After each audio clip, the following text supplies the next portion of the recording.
everybody were speaking about this phone call between Trump and Putin. Trump was calling Putin, yeah? But let's speak first about something that happened the day before, the release of American citizen Mark Fogel. And compare the reaction that Trump had for this release to the reaction, his reaction to other hostage releases. So, how did Trump reaction to the Fogel release compared to his reaction to the Griner boot swap? Donald Trump hailed the release of Mark Fogel as a very, very reasonable deal, of course, because his deals are the best, which contrasts with his criticism of the Griner boot swap as an unfair and or bad deal. Here's a comparison for Trump's reactions. Mark Fogel. Trump asserted that the Fogel-Winnick swap was very, very fair, very reasonable, distinguishing it from the deals negotiated during the Biden administration. Trump and his aides sought to leverage Fogel's return for political gain, with Trump's press criticizing Biden for not securing Fogel's release. Trump greeted Fogel at the White House, where Fogel expressed gratitude for his freedom. When asked what Russia received in exchange for Fogel, Trump answered, "Not much," and we will see further how much was this not much. And about Brittany Griner, Trump has been highly critical of the Griner boot exchange, calling it not exactly the greatest trade. Again, only his trades are greatest. He also implied Griner was less deserving of freedom due to her past actions during the national anthem. And just to see this contrast in the reactions of two American citizens that were released, and they were held hostage in Russia for exactly the same charges, for stupidity, because first, they were, both Griner and Fogel were stupid enough to travel to Russia, it's not Russia, it's Russian Reich. And also, they were stupid enough to try to smuggle MJ into Russia, which is illegal substance there. And, they don't have medical or medicinal cannabis. It is all illegal. So they were morons. I mean, both of them were morons. And for their moronic actions, United States had to release real criminals. And I'm not critical only for Trump for this. I think that is a really bad practice to exchange real criminals who were real murderers like Krasikov for some stupid Americans who were not clever enough to know not to go to Russia, or if you're going there, not to smuggle MJ. Because in both cases, and in both cases, they were, it was obvious that this cannabis was not planted by Russian customs officials on them. They were really smuggling it into Russia. That Russians can snatch any foreign citizen on the street and accuse them on espionage. But why they should do that if they have they already have steady influx of morons who are doing their work for them? Because in both cases, nobody said that this substance was planted. We were not trying to smuggle it into Russia. Okay, and Trump called. Let's see another reactions. McCall, this is a congressman from Texas. McCall's statement on Mark Fogel's release from Russia. I'm thrilled to hear Mark is on his way to be reunited with his family on American soil. I'm thrilled to hear. I mean, if you are so thrilled, call Putin and he will give this thrill for you every day, because he has quite a lot of Americans held hostage in Russia. And if there will be at any time any lack of hostages, he will take some more at any time. So you are exchanging real criminals, real valuable person for nobodies, for some morons.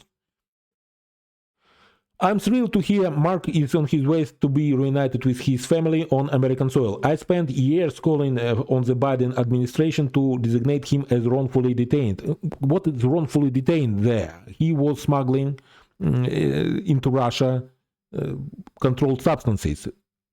I understand what wrongfully detained means, meaning that his sentence was far in excess of real crime, and his sentence was so as to pressure United States government to broker his release. His release was long overdue, but I'm thankful. President Trump's team, including Special Envoy Witkoff and National Security Advisor Waltz, immediately fought for Mark's return. I mean, such a gaslighting here. Putin clearly understands President Trump means business, of course, yeah. This is what strong American leadership looks like. And I look forward to seeing what more the administration will accomplish as it continues demonstrating peace through strength around the world. I mean, this is just quite high level of gaslighting here. It's not what happened. Putin tossed Trump some bone, something that is not of no value to him, and received quite a lot in exchange. And these morons, like this McCall, he's saying, quite a lot of gaslighting and obfuscation. Let's see what was his reactions to Griner release, okay? I mean, they are both American citizens. They were both for similar charges for trying to smuggle marijuana or medical cannabis into Russia. I'm relieved that Ms. Griner will be returned home safely. Okay, that's what he was saying. Then you see, however, so meaning everything he said before is just bullshit. However, trading Victor Bout, a dangerous convicted arms dealer who was in prison for conspiring to kill Americans, will only embolden Vladimir Putin to continue his evil practice of taking innocent Americans hostage for use as political pawns. Moreover, my heart breaks for Paul Whelan and other wrongfully detained Americans in Russia. They must not be forgotten. And, this thing, I completely agree. But you were criticizing Biden for this, but when your president from your party did exactly the same thing, encouraged and emboldened Vladimir Putin in his evil practice of taking innocent American hostage. It was peace through strength. No, it wasn't. So don't just stop saying bullshit. Okay, but let's speak about other things. So Putin was speaking with Trump was calling Putin on 12th of February. The day before 11th of February, Mark Fogel was released, but several days before that, on 7th of February,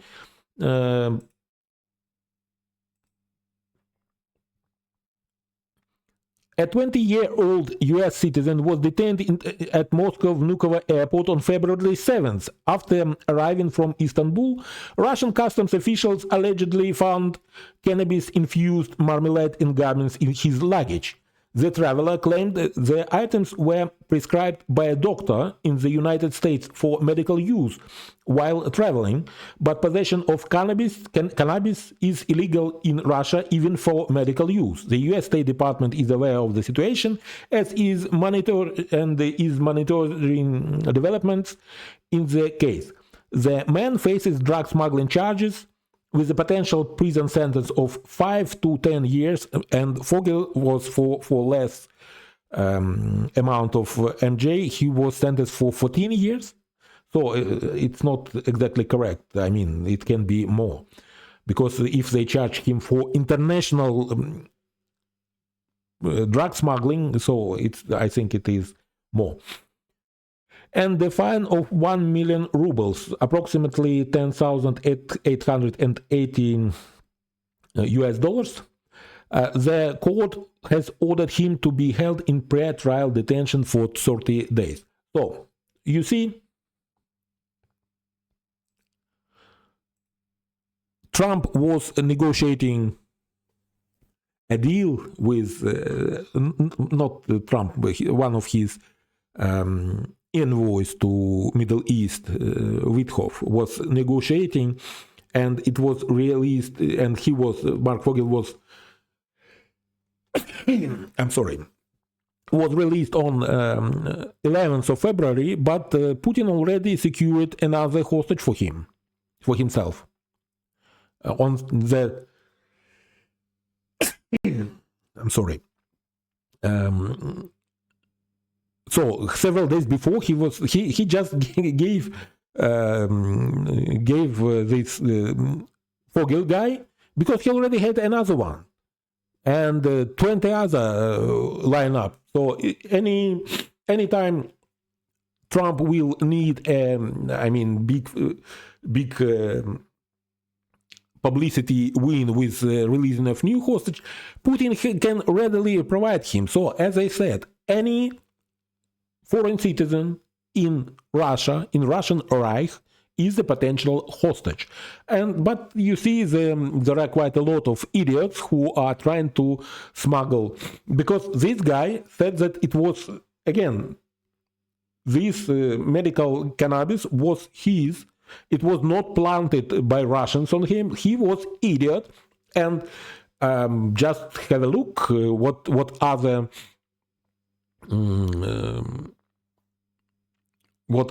assets were arrested by United States and other Western countries, and will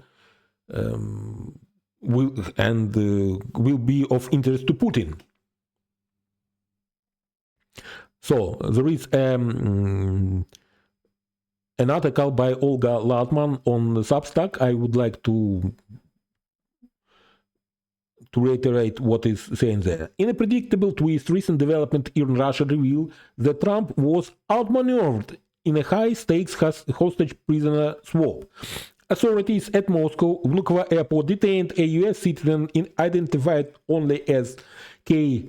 Byers on drug smuggling charges involving medicinal cannabis. Although his arrest was officially announced today, reports suggest it occurred on February 7th, with March, a Telegram channel citing Russia's security service sources reporting that half a kilo of marijuana was found in his luggage. This incident came just days before Moscow freed Mark Fogel, a U.S. schoolteacher wrongfully imprisoned for over 3 years for bringing medicinal cannabis into Russia.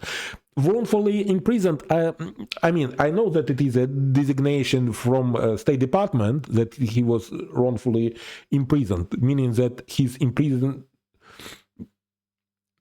Well, okay, if I think, yeah, we will go with that, because he was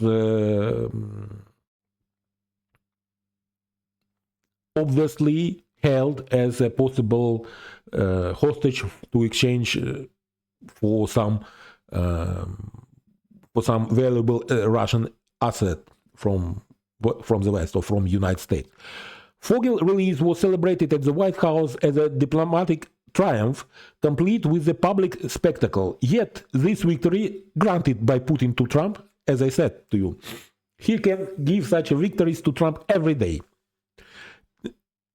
Yet this victory came at Ukraine's expense.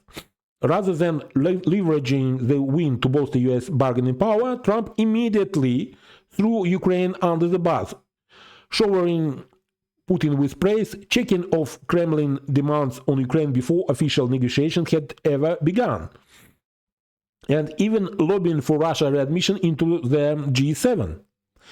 In doing so, he not only betrayed a long-standing alliance with Ukraine, but also handed Russia a significant geopolitical victory. Yet behind the scenes, Russia was predictably playing a double game. Alongside Fogel's release, the Kremlin secured Alexander Vinnik, a dangerous Russian operative arrested in Greece on cryptocurrency fraud charges at the US request, later extradited to the United States, and who pleaded guilty to conspiracy to commit money laundering. Vinnik was returned to Russia and will likely become operational in inverted commas immediately after debriefing. The Kremlin effectively retrieved its high-value criminal operative from American custody. But that's not all. Russia forced the US to publicly betray Ukraine while quietly replenishing its hostage pool by seizing another American, and even managed to secure a phone call with Trump. So, next about this Trump's call with Putin. For Putin, one phone call from Trump marked a turning point that Moscow hailed as a significant victory.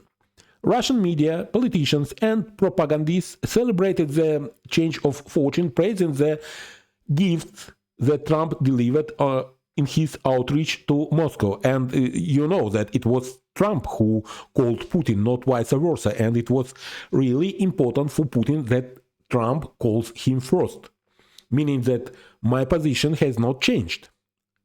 What I was saying at the beginning of the invasion of Ukraine, and for which I was ostracized, I'm saying it now, that Putin saying it now. And now they're calling me, so meaning that I'm in a better position now. They are calling, they need me. I don't need them. They need me. So this, his bluff has played, obviously. In that lengthy conversation, Trump suggested that Russia and the United States should directly negotiate Ukraine's fate, a move that effectively undercut decades of established Western policy. As one Kremlin insider put it, Putin is playing a very clever game. The call coincided with the shocking US policy shifts as the American delegation arrived at the Munich Security Conference. Trump's Defense Secretary Pete Hegseth, along with Trump himself, declared that NATO membership for Ukraine was no longer considered a realistic outcome of any negotiation settlement, nor was the recovery of territory stolen by Russia.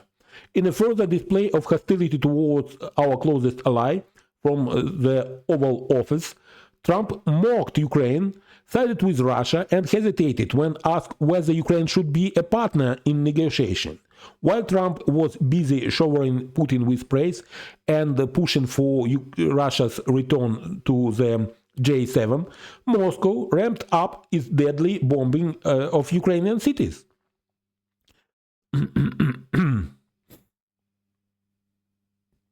This marked a predictable, outrageous, and complete shift in the US policy with far-reaching implications for European security and our national interest. US hostility towards Europe. While Trump's regime has prioritized gestures of goodwill and normalizations of Russia, such as his public praise of Putin and his willingness to push for Russia's return to J7, these actions have come at the intentional expense of our very close allies and US national security. Simultaneously, Trump and Musk continue gutting US intelligence and law enforcement agencies, which have effectively played into Moscow's hands. As an anxious Europe struggles to make sense of these developments, Vice President J.D. Vance added more fuel to the fire. At the Munich Security Conference, Vance expressed support for far-right parties such as Germany's Alternative for Germany, AfD, aligned with Nazis and Moscow. Vance criticized European leaders for not upholding democratic values, suggesting that their refusal to embrace far-right ideologies is undermining their security. So, I have heard his speech. At this security conference in Munich, he was talking not about some real security threat, like 1 million strong Russian army that is in Ukraine right now. But he was talking about some, that Europe is not embracing Putin's puppet, like, Alternative for Deutschland, or this guy Georgescu in Romania, who is Russian puppet, and who was, for example, saying about some territorial demands from Ukraine. He is a clear enemy. They are, rooting for Putin's appointees. Vance and Trump. This, this unprecedented convergence of policy shifts, high-level praise for Putin, and overt hostility towards long-standing allies highlight a troubling new era in U.S. foreign policy, one that will embolden dictators while leaving our decades-long democratic partners in danger. Meanwhile, as Vance was speaking today, Russia demonstrated its seriousness about ending its genocidal war by striking the Chernobyl nuclear plant, an act timed to coincide with the Security Conference. This blatant move of nuclear blackmail underscores the escalating regional dangers that Russia poses. The convergence of these events, a dramatic hostage swap, an audacious extortion attempt targeting Ukraine's future resources. I left this out because this information was not right from this article. It was then updated. It was not as in this about the resources, the extortions of Ukrainian resources.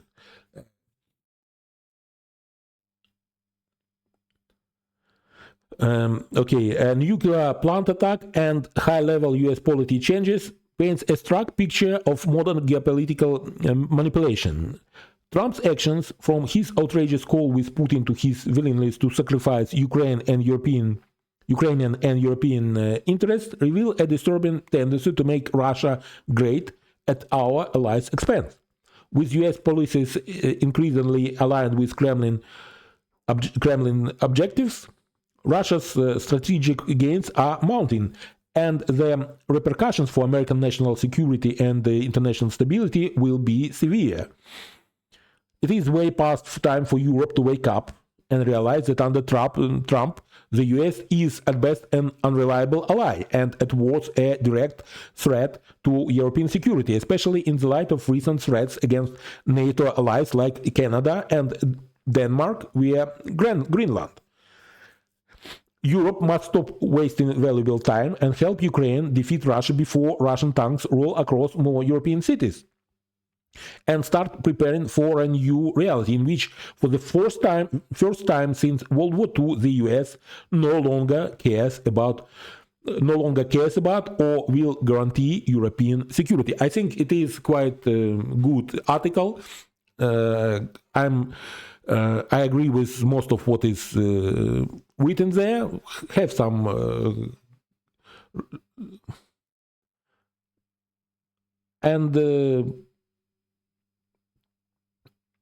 I mean, I don't want to believe it, but it looks like Trump is just a puppet for Putin. Okay, so thank you for watching and till next time. Bye.